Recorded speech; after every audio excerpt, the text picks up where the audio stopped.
هدي محمد صلى الله عليه وسلم وشر الأمور محدثاتها فإن كل محدثة بدعة وكل بدعة ضلالة وكل ضلالة في النار. أما بعد.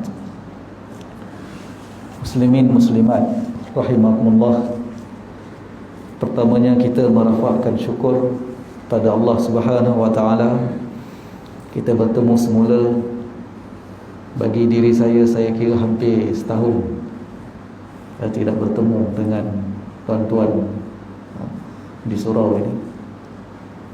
Dan alhamdulillah malam ni kita bertemu sekali lagi. Saya masa mula-mula mendapat SMS daripada siapa? Haji Latif. Saya yakin dengan tak yakin je, betul ke dah boleh buat di Selangor ni. Kalau di Putrajaya tu memang dah lama lah. Dia kata betul Ustaz, memang confirm boleh. Yang tak pasal-pasal pihak surau kena bayar 10,000. InsyaAllah malam ni semua siapa ni? Tak ada baca Yasin.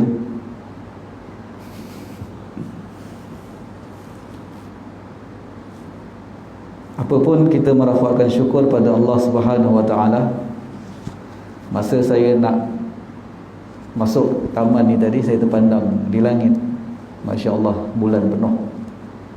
Besar. Maknanya kita dah menghampiri Ramadan. Lebih kurang 2 minggu lagi lah kan. Mudah-mudahan Allah Subhanahu wa taala mengurniakan kita Ramadan kali ini Ramadan yang lebih baik daripada tahun lepas. Mudah-mudahan kita dapat bertarawih, bersolat berjemaah 5 waktu di masjid di surau, walaupun dengan norma yang baru. Paling kurang kita menghayati kaedah di dalam syariah. Apa yang tak dapat kita buat semua, jangan tinggalkan semuanya. Tak boleh buat semua bukan bermaksud kita tinggalkan terus, tapi kita buat sekadar yang boleh. Maksudnya apa? Kita masih tidak boleh solat berjemaah dalam keadaan saf yang rapat, tetapi kita dibenarkan berjemaah dengan saf yang ada penjarakan. Adalah lebih baik daripada kita tidak solat berjemaah langsung. Itu yang dimaksudkan dalam kaedah di dalam agama ini. Ma la yudriku kulluh la yatruku julluh. Apa yang tak boleh kita buat tidak bermaksud kita kena tinggal semua. Maka buatlah sekadar yang mampu.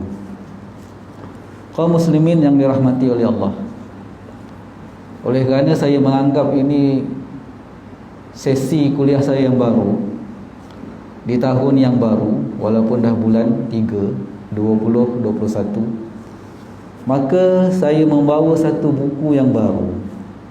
Buku tu taklah baru, buku tu dah lama ada. Ditulis oleh seorang ulama yang hebat di dalam mazhab Hanbali, yang meninggal pada tahun 578, iaitu Al-Hafiz Al-Imam Ibnul Jauzi.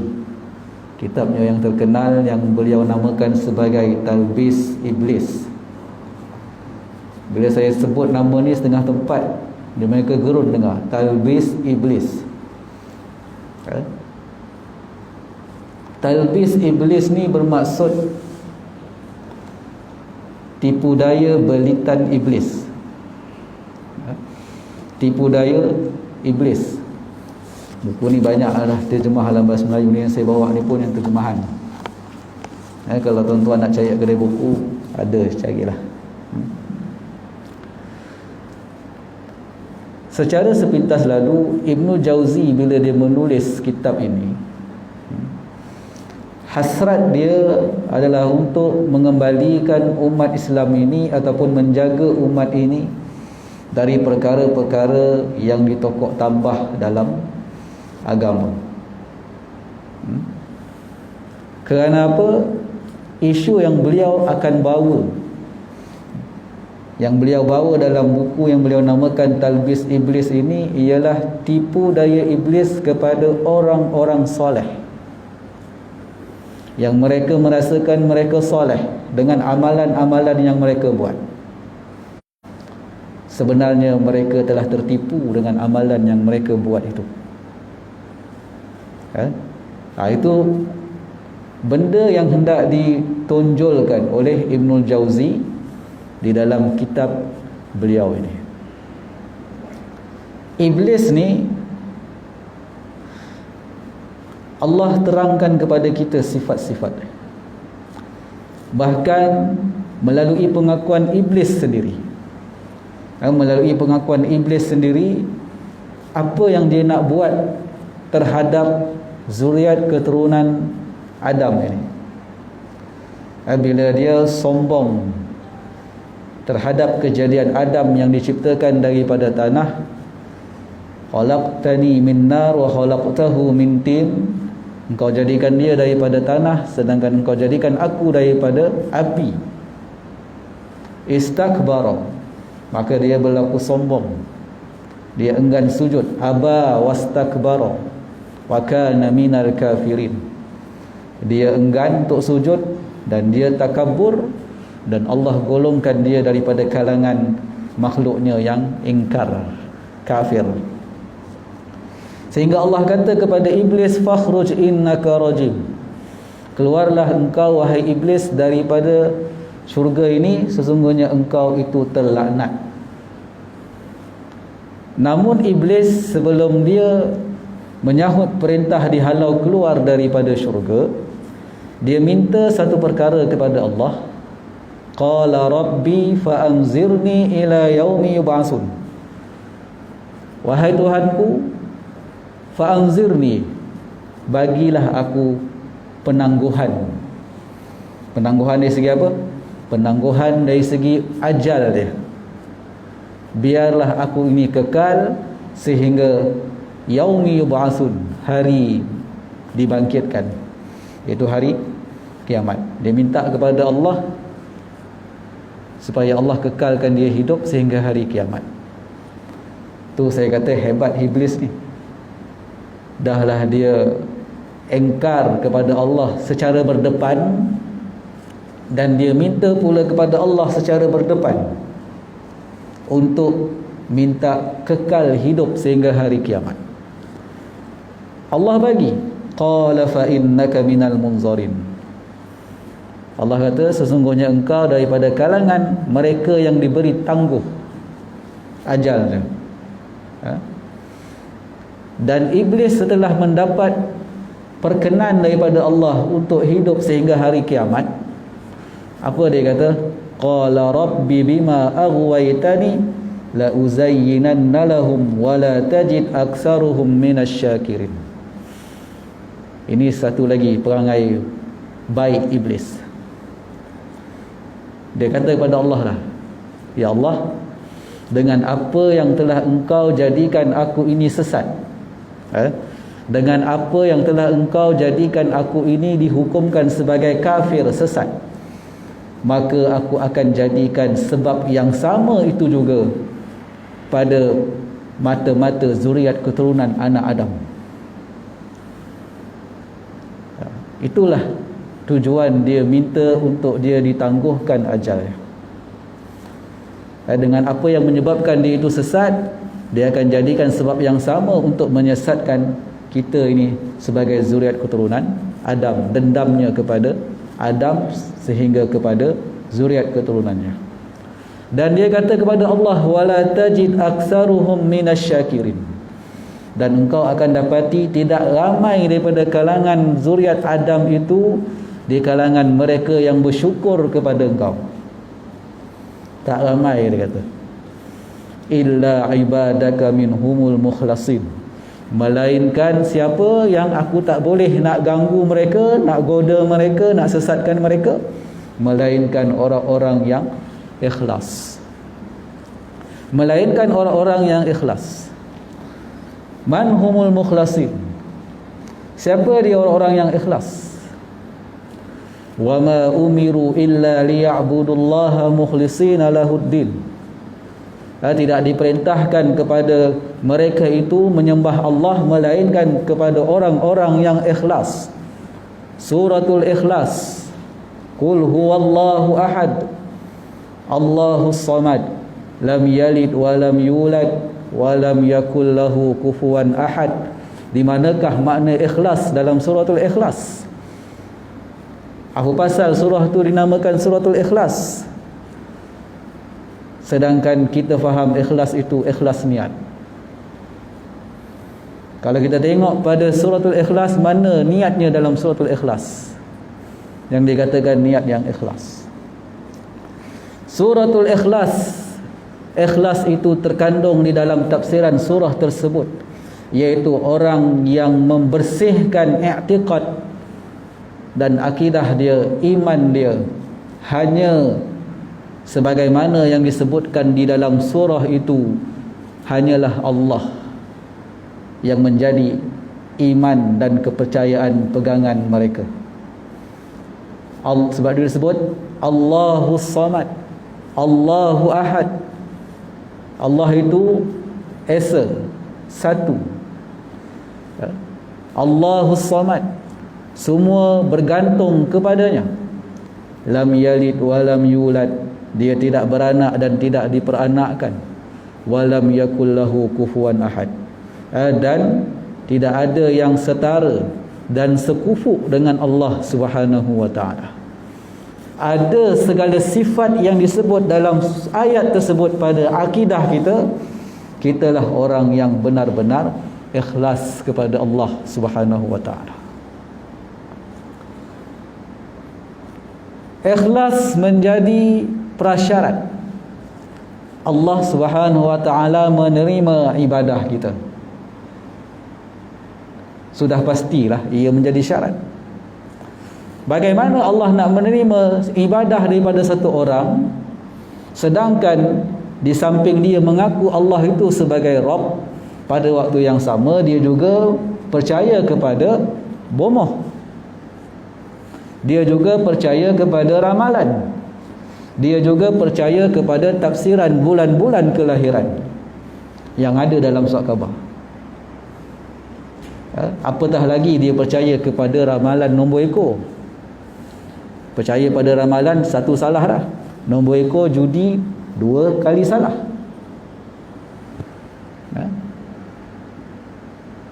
Jadi sebab itu, ikhlas itu kita kena tengok iman kita, pegangan kita, adakah selaras dengan ayat-ayat yang ringkas dan pendek yang disebutkan di dalam suratul Ikhlas itu. Itu dia, ikhlas merupakan prasyarat. Kemudian ada lagi satu syarat yang Allah letakkan sebagai sebab untuk dia menerima ibadah kita. Apa yang Allah sebut dalam suratul Mulk, yang selalu kita baca pada setiap malam, dengan harapan Allah akan menerangkan kubur kita dengan bacaan surah tersebut. Allazi khalaqal mauta wal hayata liyabluwakum ayyukum ahsanu amala. Dialah yang menciptakan kematian dan kehidupan untuk menguji kamu, untuk menguji siapa daripada kalangan kamu ahsanu amala, yang terbaik amalan mereka. Fudail bin Iyad, dia ditanya ketika dia menyampaikan kuliahnya, wahai qadhi, siapakah yang terbaik amalannya? Yang terbaik amalannya ialah yang diterima amalannya, kata Fudail. Seterusnya mereka bertanya lagi, apakah yang boleh menjadikan amalan kita itu maqbulah indallah, diterima di sisi Allah? Amal yang diterima di sisi Allah, kata Fudail, mestilah ada 2 syarat ini. Tidak boleh salah satu yang ada, tetapi mestilah ada kedua-duanya. Pertama, sebagaimana yang saya sebutkan tadi, ikhlas. Orang yang beramal itu mestilah ikhlas. Ikhlas maksudnya apa? Akidah yang benar, tauhid kepada Allah. Iyyaka na'budu wa iyyaka nasta'in, hanya Engkau yang kami sembah, hanya Engkau kami minta tolong dalam kehidupannya. Dalam kehidupannya hanya Allah yang dia sembah dan hanya kepada Allah dia meminta. Itu ikhlas. Yang kedua, apakah syarat dia wahai qadi? Kata Fudail, yang kedua ialah aswabahu, amal yang betul dan tepat. Wahai qadi, kami faham apa yang dimaksudkan dengan ikhlas. Tapi apa yang dimaksudkan dengan amal yang betul dan tepat? Kata Fudail, amal yang betul dan tepat ialah amal yang mutaba'atus sunnah, amal yang bertepatan dengan petunjuk sunnah, amal yang bertepatan dengan petunjuk sunnah. Akibat daripada kenyataan tersebut menjadi salah satu faktor penyebab Ibnul Jauzi rahimahullahu ta'ala menulis kitab Talbis Iblis. Ibnul Jauzi mencela orang di zamannya yang dilihat tidak selaras dengan petunjuk sunnah. Ini saya ringkaskan dalam mukadimah beliau menulis kitab ini. Apabila menghampiri waktu subuh, maka Bilal ataupun muazzin ataupun siapa sahaja yang dipertanggungjawabkan di kalangan masyarakat ketika itu memanjat menara-menara masjid. Kerana pada ketika itu tidak ada pembesar suara, maka mereka melaungkan azan di menara-menara. Apabila menghampiri waktu subuh, maka muazzin ataupun Bilal ini akan memanjat menara masjid, menyebut dan membaca zikir, istighfar, selawat dan ayat-ayat Al-Quran sebelum menjelangnya masuk waktu subuh. Dia mengatakan bahawa tidak lebih daripada perbuatan tersebut hanyalah merupakan tipu daya iblis kepada mereka yang merasakan bahawa amal itu diberi pahala oleh Allah Subhanahu wa ta'ala. Asasnya apa?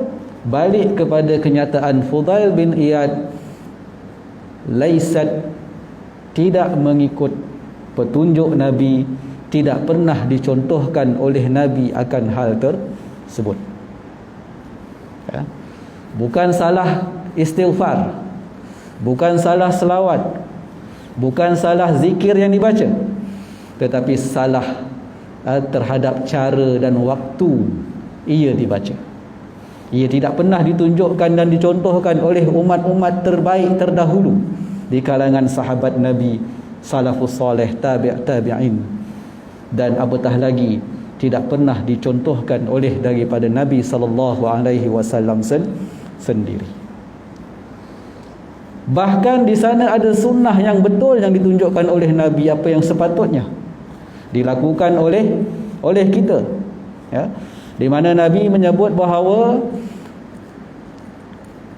azannya Bilal pada waktu malam, fakulu washrabu, kata Nabi, bila kamu mendengar azan Bilal pada waktu malam, kamu masih lagi boleh makan dan minum sekiranya kamu mahu berpuasa pada hari tersebut. Maknanya bila kita dengar, kalau kita letak diri kita pada zaman tersebut, kita dengar azan Bilal di waktu malam. Waktu malam tu maksudnya di penghujung malam, dah dekat nak masuk waktu subuh.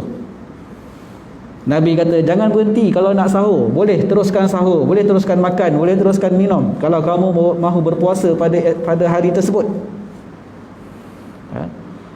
Tetapi Nabi kata bila kamu mendengar azan yang dilaungkan oleh Ibnu Ummi Maktum, maka barulah kamu berhenti, kerana Ibnu Ummi Maktum tidak akan azan apabila telah disebutkan kepada dia asbahta asbahat, waktu subuh telah masuk, waktu subuh telah masuk.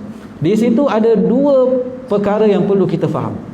Yang pertama, sunnah yang diajar oleh Nabi SAW bila menjelang masuk waktu subuh, para fuqaha menyebut lebih kurang sekitar 30 minit ataupun 45 minit disunnahkan untuk melaungkan azan. Bukan pergi baca istighfar, ayat Quran, apa semua, tapi azan. Kita dulu sebut tarhim. Orang lama-lama marah ni bila dengar benda ni, tapi saya kena sebut, saya kena sebut. azan itu yang menjadi sunnah, bahkan menjadi lebih besar kesalahan kita, kerana Nabi telah menunjukkan apa yang sewajar dan sepatutnya, iaitu azan, bukannya apa yang kita namakan sebagai tarhim. Azan itu yang Nabi sebut juga pada hadis tersebut, kalau kita nak berpuasa pada hari itu, kita nak makan masih boleh makan lagi, kerana azan itu bukan azan yang menunjukkan masuknya waktu subuh. Maka bolehlah kita makan, bolehlah kita minum. Saya jarang jumpa dah masjid dan surau-surau di Malaysia ni ada azan yang macam ini. Bila nak menjelang dekat masuk waktu subuh, maka muazzin dia azan. Azan itu tidak ada as-salatu khairum minan naum. Tak ada as-salatu khairum minan naum. Tetapi azan yang menunjukkan telah masuk waktu subuh, itu ada as-salatu khairum minan naum.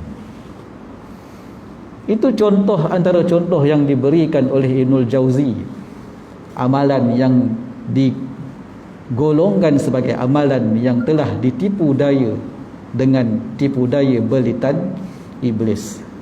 Baik, dalam kitab beliau Talbisul Iblis ni,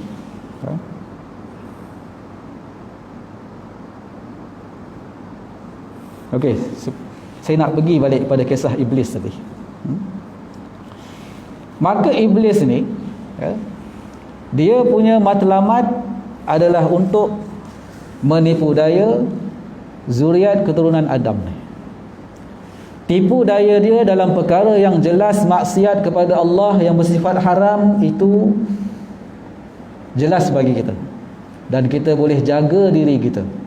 Bagi orang yang mahu menjaganya, bagi orang yang menjauhkannya, jelas bagi mereka itu haram. Arak, judi, zina, mengumpat, menderhaka kepada kedua orang tua, itu jelas haram.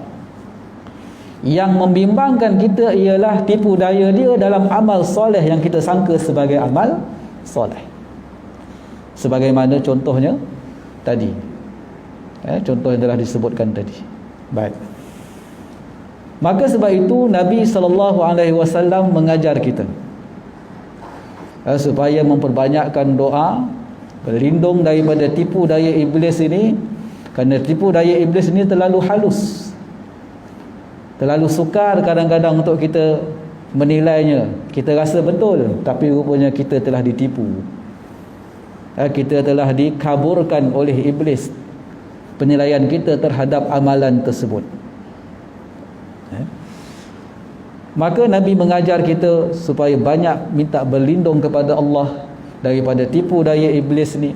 Bahkan Nabi menyebut, mengajar kita dalam doa itu, minta kita berlindung daripada depan, daripada belakang, daripada bawah, daripada atas, daripada kiri, daripada kanan. Menunjukkan tipu daya iblis ini sentiasa boleh masuk kepada kita daripada mana arah sekalipun. Dan iblis ini, tentera-tenteranya yang dikenali sebagai syaitan itu akan sentiasa membawa misi iblis tersebut untuk menyesatkan zuriat keturunan Adam ini. Muslimin yang dirahmati oleh Allah,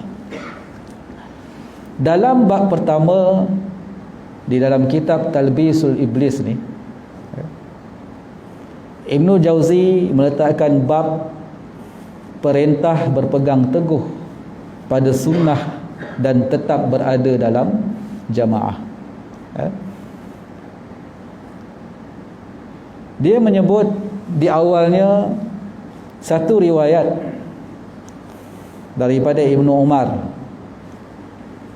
Abdullah bin Umar bin Al-Khattab radhiyallahu anhuma, anak kepada Umar Al-Khattab. Abdullah bin Umar ni seorang sahabat yang sangat memusuhi bid'ah, sangat-sangat allergic kepada bid'ah. Menunjukkan zaman bid'ah ni bukan zaman la ni je.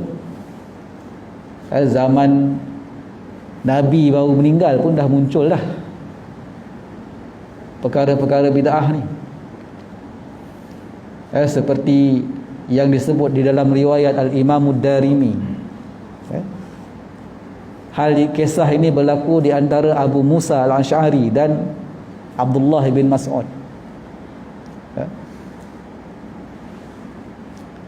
Pada waktu subuh, kisah dia panjang, saya ringkaskan je. Abu Musa Al-Asy'ari sampai ke masjid. Zaman ni Nabi dah tak ada, Nabi dah meninggal, tapi sahabat masih lagi ramai. Bermaksud itu zaman tabi'in. Kerana tabi'in ni orang yang sempat jumpa dengan sahabat-sahabat Nabi. Bila Abu Musa Al-Asy'ari sampai di masjid, dia tengok, dia kata dalam riwayat itu, kana hilaqan julusan wa fihim hasa ya'uddu bihi tasbih wat takbir wat tahmid wat tahlil. Dia kata bila aku sampai ke masjid, kata Abu Musa, aku nampak ada beberapa halaqah, bulatan-bulatan, yang mana pada setiap orang yang ada dalam bulatan itu ada pada jari-jari mereka batu-batu kecil yang mereka gunakan untuk takbir, tahmid, tasbih dan tahlil. Bila seorang ketua daripada kalangan mereka mengatakan bahawa sabbihu mi'ah, bertasbihlah 100 kali, maka mereka pun bertasbih sebanyak 100 kali. Hingga seterusnya. Kata Abu Musa, aku tak pernah tengok perkara ni. Aku tak pernah tengok perkara ni pada zaman Nabi, tetapi aku rasa dia macam baik. Dengar tu dia kata apa? Aku tak pernah tengok perkara ni pada zaman Nabi, tapi aku rasa benda ni macam baik. Tapi aku tak nak kata apa dulu. Aku nak tanya pandangan Abdullah bin Mas'ud. Kerana Abdullah bin Mas'ud ni sahabat Nabi yang faqih di kalangan fuqaha sahabat, yang dirujuk pandangan fiqh dia. Abu Musa tak tunggu di situ, dia bersama dengan beberapa orang pergi ke rumah Abdullah bin Mas'ud untuk menjemput Abdullah bin Mas'ud pergi ke masjid bagi bersama-sama menunaikan solat subuh. Sampai di rumah Abdullah bin Mas'ud, dia kata apa? Wahai Abu Abdurrahman, iaitu gelaran kepada Abdullah bin Mas'ud, tadi di masjid aku nampak ada beberapa kumpulan bulatan-bulatan, yang mana mereka duduk beramai-ramai, pada tangan mereka ada biji-biji batu yang mereka bilang tasbih mereka, tahmid mereka, takbir mereka, sementara nak menunggu masuk waktu. Kata Abdullah bin Mas'ud, engkau kata apa pada mereka? Dia tanya pada Abu Musa. Ni dua-dua sahabat ni, sahabat Nabi. Dia kata, aku tak kata apa, aku nak tanya pandangan engkau. Tapi Abdullah bin Mas'ud tak respon ketika itu. Dia kata, mari kita pergi, kita tengok apa yang berlaku sebenarnya. Bila sampai di masjid, kata Abdullah bin Mas'ud, ma arakum hadza tasna'un. Apa benda yang aku tengok korang tengah buat ni? Kata orang yang ada dalam bulatan tu, dia kata apa? Ya Aba Abdurrahman, hadzal hasa na'uddu bihi takbir wa tahmid wa tasbih. Wahai Abu Abdurrahman, batu-batu kecil ini kami gunakan untuk membilang tasbih, takbir dan tahmid yang kami baca. Kata Abdullah bin Mas'ud, lebih baik kamu bilang dosa kamu. Sesungguhnya Allah tidak pernah alpa terhadap kebaikan yang kamu lakukan. Dia tak puji pun. Dia tak puji pun ahli zikir tu. Dia kata apa? Lebih baik kamu membilang dosa-dosa kamu. Sesungguhnya Allah tidak sesekali alpa terhadap kebaikan yang kamu lakukan. Kalau kita, apa salahnya? Bidah hasanah.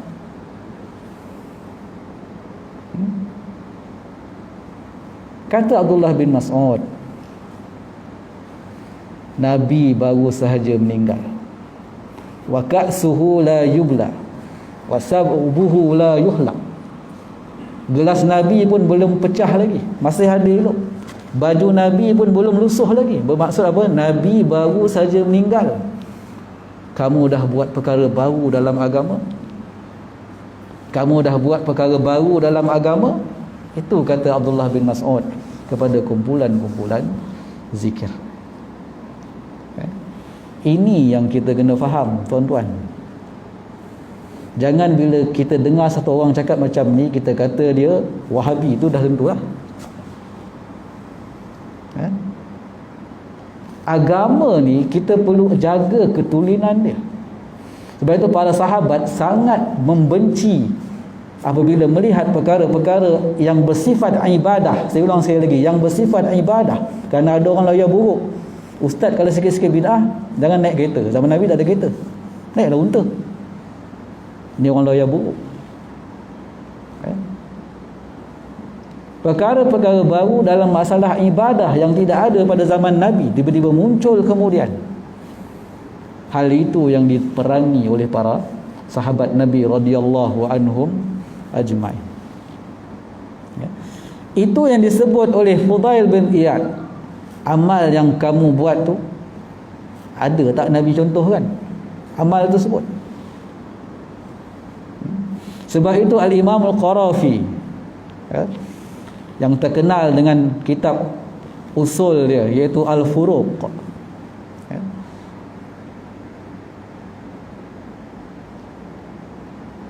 itulah saya susah nak sebut benda ni, kerana kadang-kadang orang yang mengaji agama pun dia tak pernah dengar kitab Al-Furuq. Qarafi kata apa? Apabila ada satu orang mengatakan bahawa berwirid selepas solat, kalau dia nak baca tasbih, takbir dan tahmid lebih daripada 33 kali, orang itu mengatakan bahawa apa salahnya, itu adalah lebih baik. Sedangkan Nabi menunjukkan di dalam hadisnya, wirid selepas solat, tasbih, takbir dan tahmid itu Nabi kata apa? Baca salasa wa salasina, 33 kali. Tiba-tiba ada satu orang kata, alah 33 kali sikit sangat, cukupkanlah 100. Kata Al-Qarafi, orang itu adalah orang yang tidak beradab. Tidak beradab kepada pemilik agama ini, iaitu Allah, dan tidak beradab kepada orang yang diberikan keizinan oleh Allah untuk mengajarkan agama ini, iaitu Rasulullah sallallahu alaihi wasallam. Sebab tu tuan-tuan, jangan kita kata, alah apa salahnya? Apa salahnya? Salahnya kita ialah kerana tidak tepat dengan ajaran yang ditunjukkan oleh Nabi dalam permasalahan ibadah. Kau nak wirid, nak tasbih lebih 100 kali selepas, di luar waktu lepas solat, buat. Tetapi wirid selepas solat Nabi ajar 33 kali. Itu yang dimaksudkan oleh Imam Qarafi. Baik. Kata Ibnu Umar radhiyallahu anhu, dia kata, aku pernah berkhutbah di Jahiyah, satu tempat yang bernama Jahiyah, yang mana dia mengatakan Rasulullah sallallahu alaihi wasallam pada satu saat berdiri di hadapan kami dan berkata, man arada minkum buhabuhatal jannah fayalzamil jama'ah fa inna syaitana ma'al wahid wa huwa minal isnaini ab'ad. Sesiapa yang ingin mendapat tempat yang baik di syurga, maka hendaklah dia tetap bersama jemaah. Hendaklah dia tetap bersama dengan jemaah. Jemaah di sini ialah jamaatul muslimin, jamaah orang Islam, bukan parti Islam. Jamaah orang Islam, jamaatul muslimin. Kenapa? Kerana syaitan akan bersama dengan orang yang bersendirian, seorang diri, dan ia akan jauh daripada orang yang berteman, berdua, bertiga, berempat, yang disebut sebagai, yang boleh dikatakan sebagai jamaah. Ya. Baik. Kemudian Abdullah bin Mas'ud pula berkata, dalam satu hadis Nabi SAW pernah membuat satu garisan. Kemudian Nabi kata apa? Hadza sabilullahi mustaqima. Ini adalah jalan Allah yang lurus. Qala summa khatta an yaminihi wa shimalihi. Sesudah itu baginda membuat garisan lain di sebelah kiri dan kanan garisan yang pertama dibuat oleh baginda. Dan baginda mengatakan bahawa hazihi subul laisa minha sabil illa alaihi syaitanu yad'u ilaih. Jalan yang ada di kiri dan kanan ini, baginda mengatakan dia bukannya daripadanya, maknanya bukan daripada Nabi, tetapi dia adalah jalan, melainkan dia adalah jalan syaitan yang mengajak kepada kamu mengikuti jalan tersebut. Baik, kaum muslimin yang dirahmati oleh Allah, kalau kita tengoklah kepada dua riwayat hadis ni, Nabi memberi gesaan kepada kita supaya tetap berada di atas jalan yang lurus. Jalan yang lurus ni apa? Islam yang datangnya daripada Nabi SAW. Islam yang datangnya daripada Nabi SAW ini ialah Islam yang kita ambil daripada baginda dan daripada sunnah baginda SAW. Sudah pastilah di situ terkandungnya ajaran-ajaran daripada Al-Quranul Karim. Al-Hafiz Ibn Katsir ketika dia mentafsirkan ayat dalam surah Ali Imran, Qul in kuntum tuhibbunallah fattabi'uni yuhibbukumullah.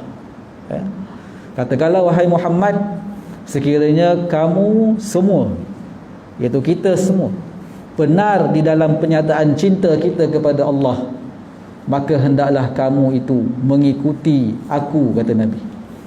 Allah suruh kita ikut Nabi. Ibnu Katsir bila dia mentafsirkan ayat ini, dia kata apabila seseorang itu mendakwa dia mencintai Allah dan Nabi-Nya, tetapi amalan ibadahnya tidak selaras, tidak mengikuti apa yang telah dicontohkan oleh Nabi-Nya, maka penyataan cintanya itu hanyalah cinta bohong, cinta palsu. Pakailah serban besar mana pun, pakailah jubah labuh mana pun, tetapi amalannya tidak selaras dengan apa yang dicontohkan oleh Nabi, itu adalah penyataan cinta yang bohong. Jadi di sini kita harus melihat dan muhasabah ibadah kita. Ibadah kita ini selaras ataupun tidak dengan petunjuk baginda Rasulullah SAW. Di bulan puasa nak dekat dah, semangat kita pun nak beramal ibadah pun kuat. Dalam semangat itu kita kena ada ilmu ibadah itu, ibadah yang dicontohkan oleh Nabi ataupun yang dibuat-buat dan direka-reka oleh orang kemudian.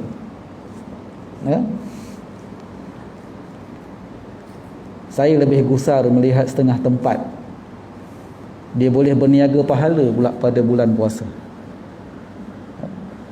Dia boleh berniaga pahala pula pada bulan puasa, seperti Allah memberikan hak syarikat agama ini kepada dia.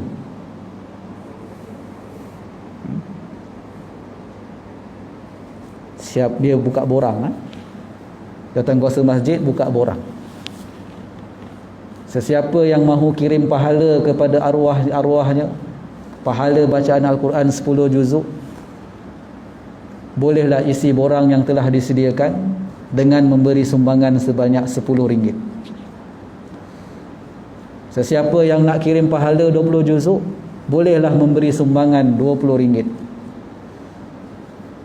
Pertama kali saya dengar tu pada tahun 2010. Sekarang ni kan trend perniagaan harga semakin mahal. Kalau buat sekarang ni mungkin lagi mahal.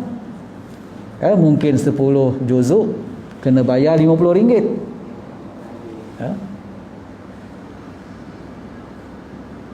Menipu orang dengan istilah yang kelihatan baik, menyumbang.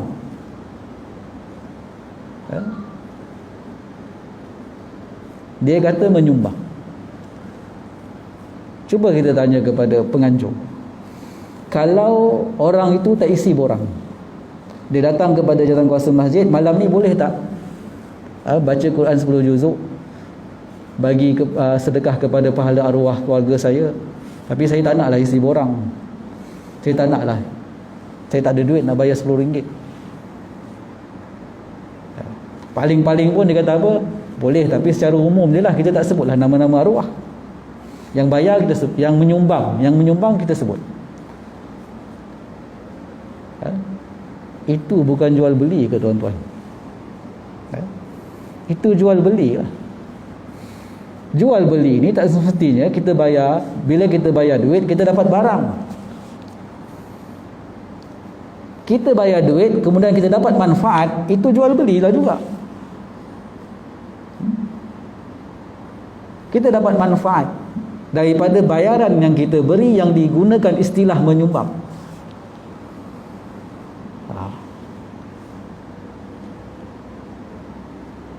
Jadi kena hati-hatilah.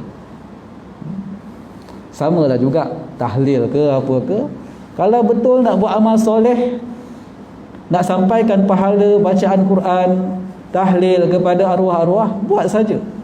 Tak perlulah nak isi borang. Kemudian ada bayaran yang diberikan dengan menggunakan istilah sumbangan. Ini semua menipu daya masyarakat. Akhirnya kalau kita terus-terusan macam ini, agama ini hanya menjadi milik kepada orang yang ada duit. Syurga itu hanya menjadi milik kepada orang yang ada duit. Kerana orang yang tak ada duit, tak ada peluang dia nak buat benda. Baik. Jadi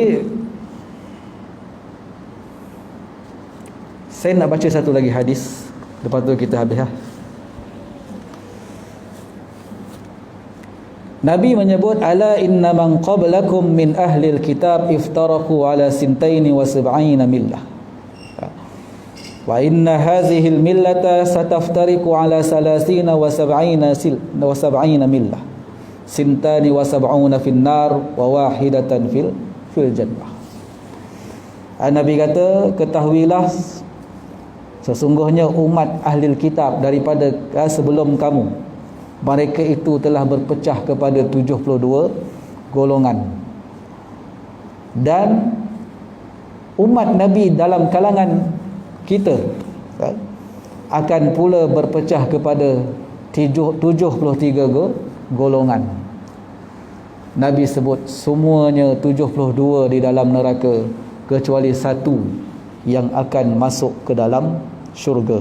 Wahiyal jamaah, mereka itu ialah jamaah. Jamaah di situ ialah ahlus sunnah wal jamaah. Kenapa dinamakan sebagai ahlus sunnati wal jamaah? Ahlus sunnah bermaksud pengikut sunnah. Semenjak zaman Nabi sehinggalah ke hari kiamat, sesiapa yang mengikuti sunnah, dia adalah ahlus sunnah. Dia bukan pertubuhan, dia tak ada presiden. Kalau ada presiden pun Nabi lah presiden dia. Tak ada mesyuarat agung, tak ada pembubaran, tak ada yuran apa semua. Selagi mana kita merasai kita pengikut sunnah, kita adalah ahli sunnah. Dan yang kedua, al-jamaah. Al-jamaah di situ ialah jamaah para sahabat. Jamaah para sahabat bermaksud ahli sunnah itu ialah orang yang mengikuti sunnah dan orang yang mengikuti para sahabat Nabi radhiyallahu anhum ajma'in. Sebab itu dalam hadis yang lain Nabi menjawab, satu golongan yang selamat itu ialah ma'ana alaihi wa ashabi, iaitu agama yang aku berada di atasnya dan para sahabatku juga berada di atas jalan tersebut. Jadi kita ni nak tahu kita ahli sunnati wal jamaah, kita kena rujuk. Tengok rujukan kita apa. Rujukan kita apa? Rujukan kita kitab-kitab sunnah ke,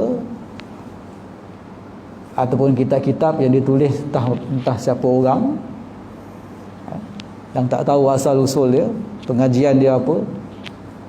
Nampak boleh baca Quran sikit, boleh ceramah bunyi-bunyi agama sikit, kita panggil ustaz. Sebab itu Al-Imam Ibn Sirin menyebut dalam agama ini, fanzur amman ta'khuzuna dinakum. Dalam agama ni kamu kena tengok daripada siapa kamu ambil agama kamu. Selebriti ke tak selebriti ke, yang penting tengok siapa orang tu, apa sandaran dia bila bercakap dalam isu agama, Quran dan sunnah ke, ataupun banyak kepada petua-petua entah daripada mana sumber. Okay. Baik, jadi kaum muslimin yang dirahmati oleh Allah, sekadar itulah sebagai permulaan kepada kitab yang baru ini.